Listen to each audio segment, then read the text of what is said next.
बारामतीचं काय सांगाल? बारामतीमध्ये दादांची सीट लागलेली त्याच्यामुळे नाही, दादा बारामतीमध्ये जे सचिन सातव आहेत ते नगराध्यक्ष होणार याच्यामध्ये कोणती शंका नव्हती. सुरुवातीला काही जागांवरती नगरसेवक पदावरती काही अपक्ष निवडून आल्यानंतर असं वाटत होतं असं कसं काय झालं. पण मला असं वाटतं आहे की सचिन सातव यांचे वडील सदाशिव बापू सातव हे देखील त्या ठिकाणी बारामतीचे नगराध्यक्ष होते आणि त्यांच्याच मुलावरती अजित पवार यांनी विश्वास टाकला आणि तो विश्वास सचिन सातव यांनी सार्थ ठरवलेला आहे.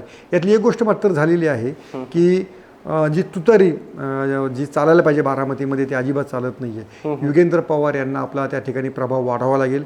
युगेंद्र पवार यांना त्या ठिकाणी लक्ष घालावं लागेल. आणि आणखी यातली एक थोडीशी एक गोष्ट अशी आहे की सुप्रिया सुळे या निवडणुकीमध्ये अजिबात फिरकल्या नाहीत. त्याचं मला काही कारण समजू शकलं नाही. म्हणजे सुप्रिया सुळे यांनी जर लक्ष घातलं असतं तर तुतारीची काही एवढी दयनीय अवस्था नक्कीच झाली नसती. सुप्रिया सुळे या निवडणुकीपासून का लिप्त राहिल्या? शरद पवारांचं ठीक आहे, ते मोठे नेते आहेत, बडे नेते आहेत आणि त्यांनी अशा छोट्या निवडणुकांमध्ये लक्ष दे यापूर्वी पण त्यांनी कधी घातलेलं नव्हतं. पण सुप्रिया सुळे यांनी तरी लक्ष घालायला पाहिजे होतं.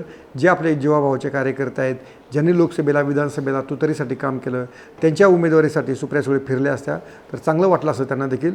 पण त्या सुप्रिया सुळेंचा ही काही रणनीती माझ्या लक्षात आलेली नाही आहे. त्यामुळे जर तुम्हाला खासदार व्हायचं असेल पुढच्या काळामध्ये तर कार्यकर्त्यांना सांभाळावं लागतं आणि नेमकं हेच काम मला वाटतं सुप्रिया सुळे या निवडणुकीमध्ये विसरलेल्या आहेत.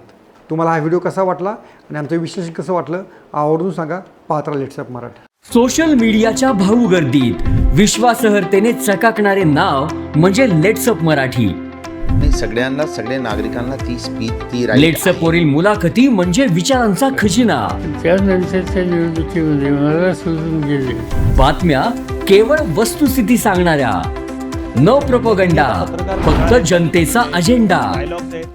क्योंकि आने वाला कल जाने वाला है, जाने वाला कल आने वाला है. राजकारण, मनोरंजन असो की क्रीडा क्षेत्र, महाराष्ट्राची स्पंदने संवेदनशीलतेने टिपणारे माध्यम म्हणजे लेट्सअप मराठी.